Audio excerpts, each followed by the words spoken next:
What's up, guys? We're 2-1 again last night. It feels like every day is 2-1 at this point. Morehead State, nice, easy. Basically, I think it was a wire-to-wire cover of that huge number against Indiana. They were winning the game outright for a lot of it, and probably should have won the game outright and wound up falling just short by 1 point. That would have been a nice cash of the money line sprinkle there, but still a good win, good cover from Morehead. The hockey game, what happened in that one? I don't even know what happened. It was one of the most ridiculous hockey games of the year, probably, as far as neither team being able to stop anything.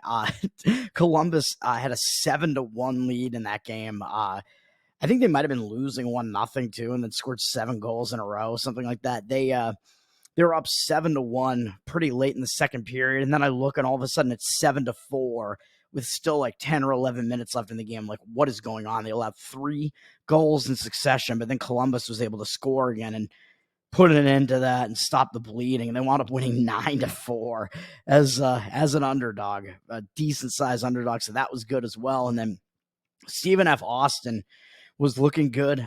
They were covering at halftime. They already were covering the large number. They were up 12, I think, going into the half, and then they did not have a good second half, and they wound up almost losing the game outright somehow, which is just ridiculous. It never quite got to that point, but they had a bad second half, so that sucked. And then the bowl game, these bowl games, man, I was not on the bowl game, but even though I was right in the end about Texas San Antonio, they really turned it on after a really lackluster start. They turned it on and pretty much dominated the game for the latter portions of it. But Frank Harris had a shoulder injury that he suffered, I think, in the conference championship game against Tulane. I want to say it was that game. He wound up being scratched from the game like last minute. And all indications are that he wanted to go, and it was like a last minute thing where he just couldn't. Like, I don't see why he wouldn't have, because he's a senior and it's not like he's like transfer. I think he's a senior. I don't think he's transferring to a different school or anything like that. I think he wanted to go and finish his career with Texas San Antonio's first bowl win. Congratulations to them, because they got it last night. But so Frank Harris did not play, and instead they wound up going with Josh McCown's son, Owen McCown, and he was better than Pennington on the other side. Cole Pennington, who I believe still does not have a touchdown in his college career. He did not throw one last night either. Both Marshall touchdowns were on the ground. Maybe he's just not that good, man. He's not as good as his father, who was at least, I guess, a legend at Marshall and played all right in the NFL, I guess. But we move on to today. I got a couple of plays. I'm going to skip the NHL. There's really nothing that I would even comment on in the NHL tonight. It's a short card with 3 games, and it's just, I find them to all be totally unappealing, so I'm not going to comment on any of that. I believe the Islanders and the Los Angeles Kings did both play yesterday, so they're both on back-to-backs. If that has you leaning against them in any way, that's at least one negative for both of them. College basketball, let's go to that. Let's try to talk about some of these games quick. I noticed that UConn is down from 11-8 as a road favorite at Seton Hall, so that line is crashing. Obviously, it would have been better if you like Seton Hall to get the higher number there, but it looks like there is line movement against Connecticut in that one. And that one, I think Connecticut, maybe they're in a little bit of a letdown spot because they're coming off a pretty big win over Gonzaga. That's a big win over a ranked team, but like, are they going to be totally unfocused when I think this is the start of Big East play for them? I don't know. Starting it on the road, it is a tough spot for them for sure, but I think this is their first Big East game of the season, so I don't think they're going to be like totally unfocused for it. The Seton Hall did play kind of a big game in the previous game. In that game where I said I liked them against Missouri, they did win that game, but I think they're going to be focused as well, of course, because it's the home conference opener for them. So that might be just one of those ones where people are just fading the ranking discrepancy there, where UConn is the better team, but they're ranked 5th and Seton Hall's unranked. And maybe the discrepancy between the two is not as large as maybe it looks. Seton Hall is not that bad, but that's the way that I look there. The Duke Baylor game is kind of interesting just because I think that's a semi-home for Duke. I think it's in Charlotte, North Carolina. Duke's up from a pick'em to a 2.5 favorite. This is maybe the biggest game on the board today, so I will comment on it. It looks like the market is moving in Duke's direction pretty rapidly as it's gone up from a pick'em to through the 2.5, which I think it's probably gone too far at this point. And by the way, Connecticut on KenPom has Connecticut at 10, and they have Duke at what in this game? I don't even know. He's got Duke winning by 1. So maybe this has gone a little bit too far, but Duke, I think, is the better team. So this is another ranking discrepancy situation here where Baylor is the much higher ranked team, but Duke is actually probably the better team, or at the very least, it's very close. So my lean would be to Duke slightly, but it's just the line is just getting out of hand, so I don't think we can quite do it there. And Baylor hasn't really beaten anybody. I mentioned that when I played Michigan State against them. They had not played anybody yet, really. Michigan State was, I think, the best team that they played so far, and Michigan State really knocked them around. And if you're Baylor and you just lost your undefeatedness as well, that might hang you over a little bit, even though I don't think you're going to be totally unfocused when you're playing Duke. But I think it might be a situation where it's just like a ranking discrepancy type of thing where the perception of these two teams isn't the reality, really, where Duke is actually a little bit better than Baylor is. So that's the way I look at that. And then St. John's is actually up from 4.5 to 6 against Xavier, too. And that might be a situation where Xavier is the team that's like carrying the name recognition, but maybe they're not as good this year, and the line is telling you that St. John's is actually the better team this year.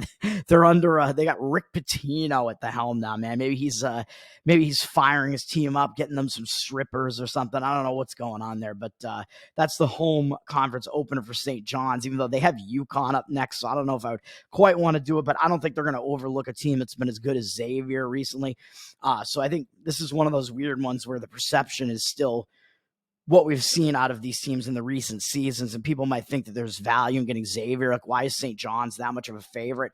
I think Xavier might actually be a down team this year to some extent, and St. John's, this might be telling you that St. John's is a little bit better than we think they are, though. I think there have got to be injuries at play here too, though, because KenPom still has St. John, or still has Xavier as a little bit better than St. John's. So I don't know. It actually has St. John's only winning this game by 1, I think. So I don't know. Yeah, I don't know what's going on with that line. I'm just not even I'm not gonna jump in. I'm not gonna get involved in that. And then I will say that I think Nebraska is in a bad spot, and the line is moving down from 19.5 to 18.5 on Nebraska. Nebraska's coming off 2 big games in a row, even though they're a pretty good team this year. Really, like they just played actually, a few tough games really in the recent stretch, and they beat Michigan State, which was a huge Big Ten win, and then they beat Kansas State in their last game, which is a win over a team that made the Elite Eight last year, although maybe Kansas State is a little bit down this year from where they were last year as well.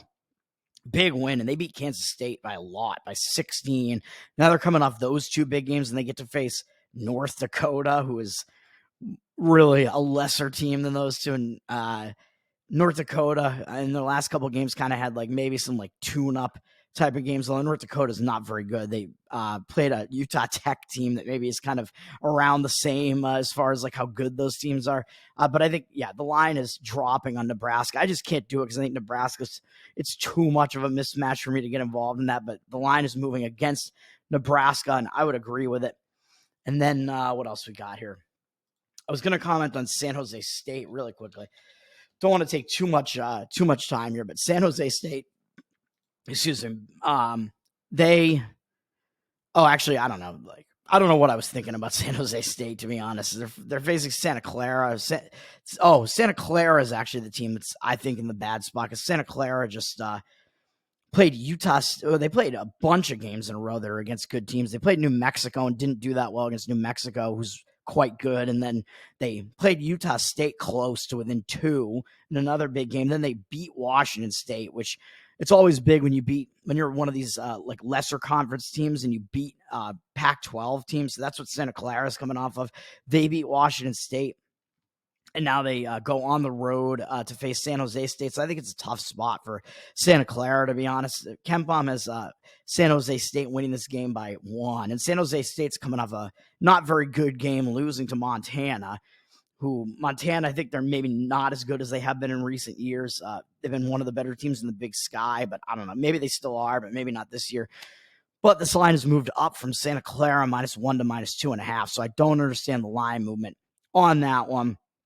And then I'm just commenting on all these games now, just because this is kind of like my thought process as I go through the card, at least. And then Villanova Creighton is a Big East game as well. And I slightly lean against Creighton there, but Creighton is definitely a very good team. But I think Villanova is very underrated right now.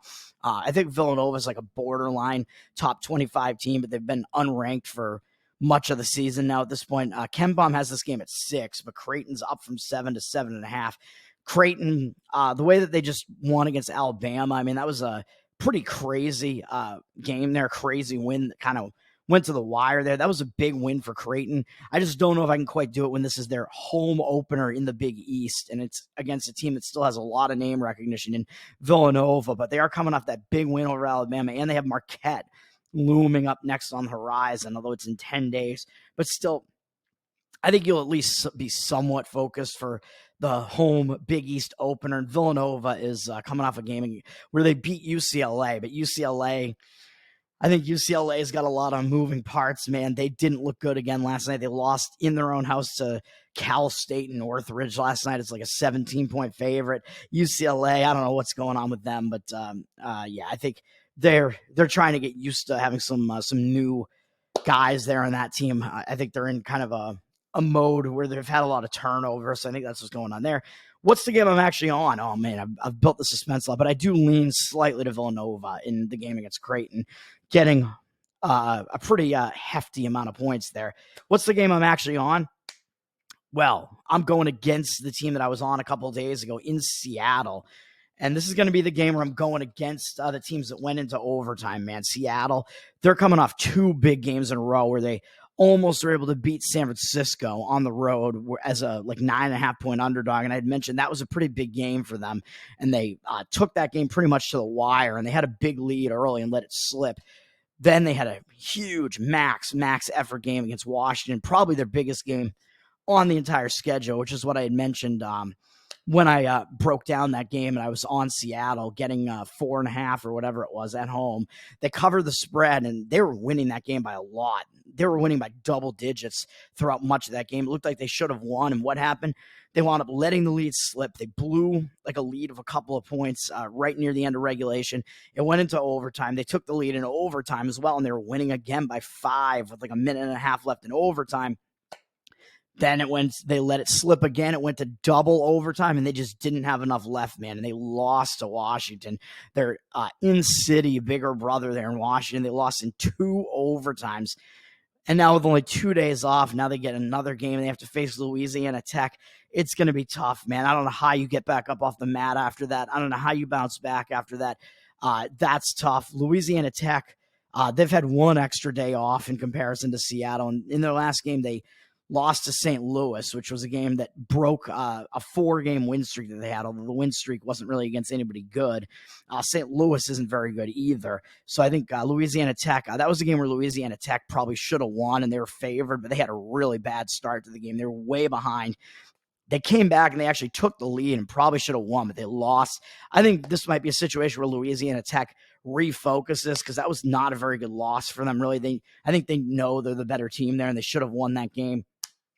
Now, it is their 2nd straight road game, but I think that game is going to have them refocus, even though they do have a big game against Grand Canyon coming up next. So that's not for 10 days. I think Seattle is in such a bad spot coming off those back-to-back huge games, and the last one went into double overtime on Saturday. Very, very tough spot for Seattle there, even though people might look at this and see that Louisiana Tech has the better record than Seattle, and think that Louisiana Tech is this that might cause the public to be on Louisiana Tech as well. And Louisiana Tech is indeed actually the better team, according to KenPom, by a bit. This has Seattle winning the game by 1. I'm not sure I totally agree with that. Louisiana Tech, the line is right around there. The line has gone up from Seattle 1 to 1.5. I'm taking Louisiana Tech plus 1.5. I think it's just too much of a hangover spot for Seattle. It's a bad spot.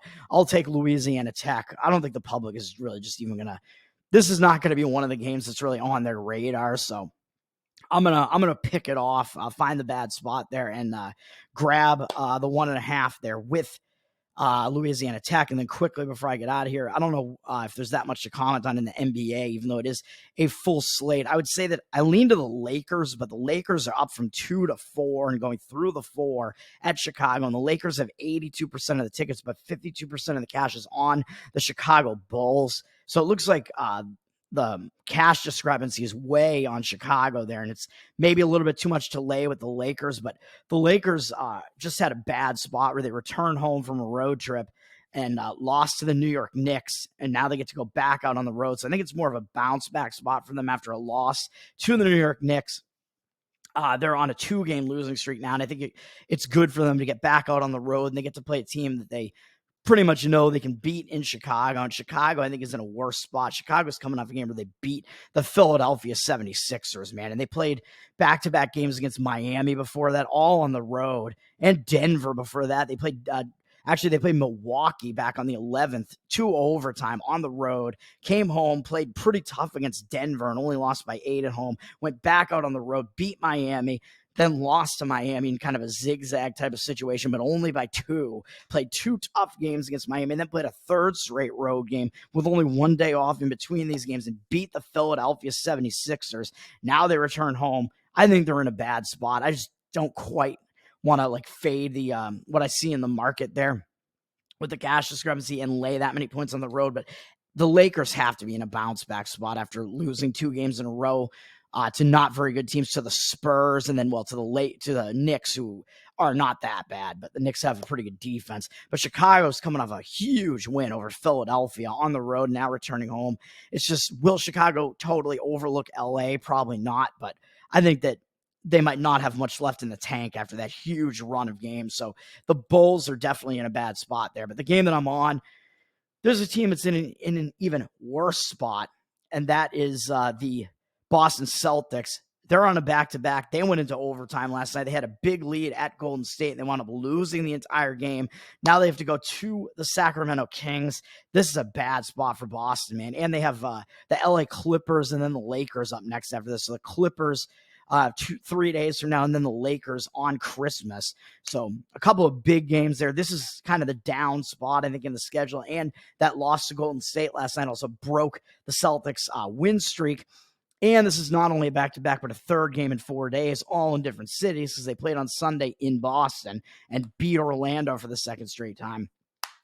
I think that's going to be tough.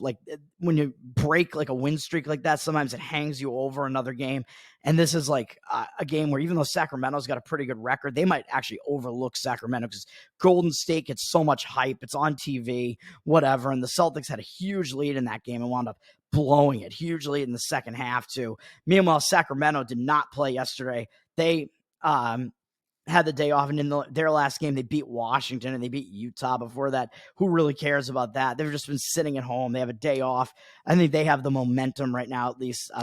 I think they've been kind of focusing on this game. They know they got Boston coming to town. I like it. I like the Kings. The Kings are up from -2 to 2.5 as a home favorite, which the public is also probably going to look at that and think there's value. We get the Celtics as an underdog, really? Celtics clearly the better team, but this is not a good spot for them. 73% of the tickets are on the Celtics, but only 58% of the cash. So it looks like this is reverse line movement on the Kings. It's what you like to see. The cash discrepancy also on the Kings, and the Celtics are a public road team here. Excuse me. I'm doing it. I'm taking the Kings, and I actually got +2.5. I think one of the books was just they threw up a bad number before all the books had the numbers come out. So I would still lay it at -2 on the Sacramento Kings. But I got +2.5 on this, so lucky me. I guess I'm on Sacramento, but I still like it up to -2, that range, winning by a bucket. It's a terrible spot for the Celtics, so I like the Kings. That's going to do it for me, man. Sacramento, we'll say that it's Sacramento Kings -2, even though I got +2.5 on it. And Louisiana Tech in college basketball +1.5 are the 2 official toad plays today. That's going to do it, man. And then I will mention quickly, Houston Rockets are in a bad spot, I would say, as well, returning home from a road trip, but it's a quick road trip. But they finished by playing at the Bucks and at the Cavs, which are not easy games. Those are tough games. They're coming home, and they get Dallas, their Texas rival, up next. So that's a bigger game as well. So, and their Cleveland game went into overtime 2 days ago. And this is a third game in 4 days for them, and a fourth and 6, all in different cities. So it is a bad spot for Houston as well. And Atlanta is coming off a game where they only beat the Detroit Pistons by 6 at home, and now they get to go back out on the road and face Houston. But they do have Miami up next, so I don't know if they're going to be looking ahead a little bit to that at all, because I believe that's like a big divisional game. I don't know. So I lean to the Atlanta Hawks as well. I'll just throw that out there as an additional lean. That's going to do it for me, man. Have a good day. Peace out.